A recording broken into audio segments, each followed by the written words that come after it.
Alright, hey guys, so we are continuing with combining like terms. We're just gonna keep going with what we've been doing. We started on Monday, Tuesday, now it's Wednesday, Thursday. Let's keep going. So we talked about what a term is. We are looking for a number or the product of a number and variable separated by addition and subtraction. So if we're looking here and I split it every time I see subtraction or addition, I have 1, 2, 3, 4 terms. A constant number by itself. The only number by itself here is 10. So that is my constant. Coefficients, number in front of the variable. Now, we see 5 and 2 fairly easily, but I also talked to you about if you have a variable by itself, it always has a coefficient. It's just invisible. So we have 5, -2, and -1. If you remember, I told you that subtraction, we're going to change it into adding the opposite. So this becomes a -2 and a -1. In other words, anytime you see subtraction of a positive, please make sure that your coefficient is negative. So if we are simplifying the algebraic expressions, that means we're combining like terms. If you remember, I talked to you that like terms have the same variable, they're both constants, or it's the same variable with the same exponent. So we've got a 22y. I'm going to box it so I remember. Okay, that's 1. And then anytime I see a y, I'm going to go ahead and box that too so I combine the right things. So I've got -6y and -2y. I also have a 4w and another 4w. So I can combine my boxes, so 22 minus 6 minus 2. So 22 minus 6 would be 16y, minus 2 would be 14y. And then I've got 4w plus 4w, which becomes 8w. All right.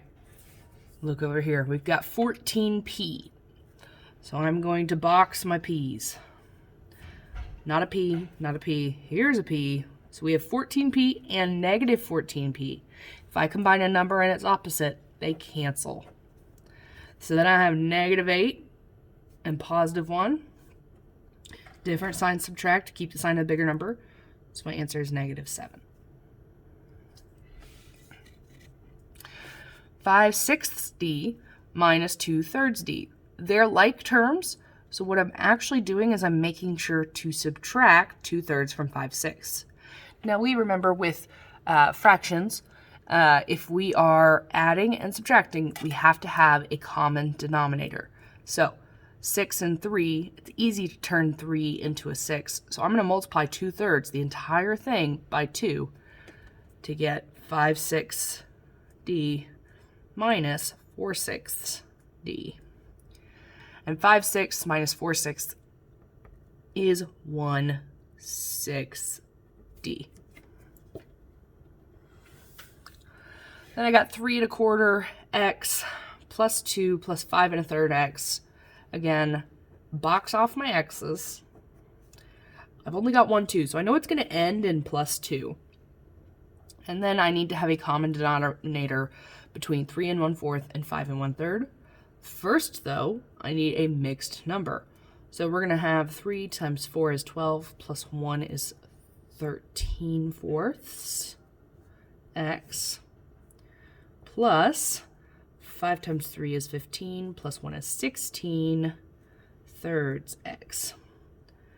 Now, I know that I can get 3 and 4 both to be 12. So I'm going to multiply this by 4 and this by 3.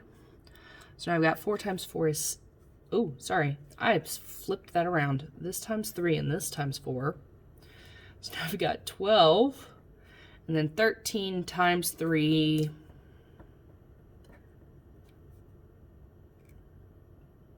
is 3 times 3 is 9, 3 times 1 is 3, is 39/12 x, plus 3 times 4 is 12, 16 times 4 6 times 4 is 24. 4 times 1 is 4, 5, 6. 64 twelfths x. And now I just add the tops. So 39 plus 64. 9 plus 4 is 13. Hold the 1. 6 plus 3 is 9. 10. 103 twelfths x plus 2. We should also make sure that we simplify. So when we're working with fractions, we need to make sure that we're taking our time. This is the same stuff we've been using. We're just also adding it now. Now we just have to write an x behind it. Let's look at the bottom here, because this is where we get a little bit new information. Now, you've probably heard about the distributive property before, but now we're using it with our algebra. So to distribute means to divide something or give a share or part of something. So according to the distributive property, we're multiplying a number by a group of numbers added together. It's the same thing as doing each multiplication separately. So we're taking this 3 and we're going to multiply it by both pieces of what's inside. So 3 times x is 3x. Keep your plus sign, and 3 times 2 is 6.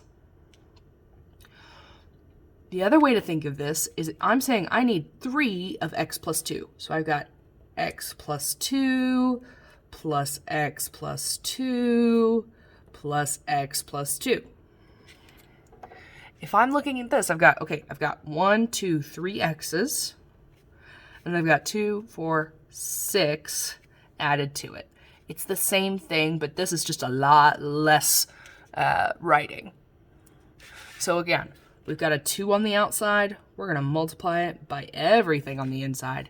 2 times r is 2r. 2 times 4, keep that negative. 2 times 4 is 8. Now, if this was a negative 2, we need to make sure that we understand that negative 4 would become a positive. You got to make sure you're paying attention to your signs still, because again, those rules keep going. Everything we're using all of our rules and all of our understandings of math. So n plus 6 times n. We've got n on the outside. We're going to multiply it by everything on the inside. Now I have n multiplied by n. So that one's a little special. When we have a number multiplied by itself, that's what we call a square. So that's when we take our number and we write that little 2 at the top, because it's an exponent. Now, we talked about exponents a while back, and we talked about how an exponent is just how many times you multiply that number. So we're multiplying n by itself twice. So we're making sure that n is to the power of 2. Now, we also have n times 6. So we have 6n.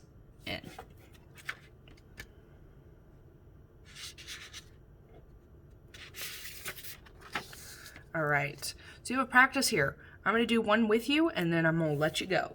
So 2 is on the outside, so we're going to distribute first. 2 times 4 is 8a.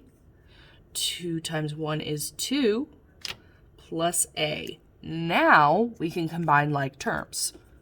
So I've got an a and another a. A plus 8a plus 1 is going to give me 9a plus 2. I don't know why I put a double plus sign there.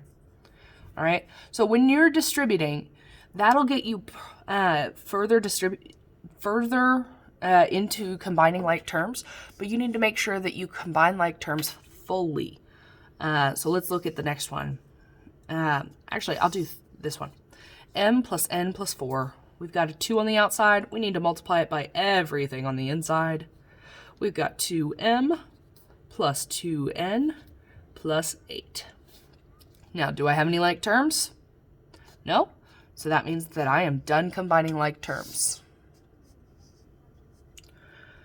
We've got a negative 6 here. This is where you got to pay attention, because I've got a negative 6 that I'm sharing with v plus 1. So negative 6 times v is negative 6v. Negative 6 times positive 1 is subtracting 6. Negative, and that's that part, plus v. So now, do I have like terms? I see v and negative 6v. So negative 6 plus 1 would be negative 5v minus 6. All right, you have a couple others that I'd like you to go ahead and give your best shot on. And then we talk about writing an algebraic expression for each situation. So I talked about, this is where you would go back to your notes from yesterday, because you've got less than, greater than, and this will be helpful. That paper will be really helpful in helping you get through that part. All right, but guys, the only thing left is down here, you've got what is 3x plus 4 if x is negative 5, or 2ab divided by c if a is negative 1, b is negative 4, and c is negative 2. What you're doing here is where you see a, I'm going to now put 2 times negative 1, b is now going to be negative 4, and then we're going to divide all of that by c, which is negative 2. Make sure you do the top and then divide all of that by the bottom. All right, so 2 times negative 1 is going to give me negative 2 times negative 4 divided by negative 2. Negative 2 times negative 4 is going to give me positive 8 divided by negative 2. And positive 8 divided by negative 2 is going to be negative 4. All right, I'd like you to go ahead and try number 1 on your own. It's a little bit simpler. That's why I went to number 2 to do that one. All right, I hope you guys have the best of luck, and I can't wait to see you soon. Bye.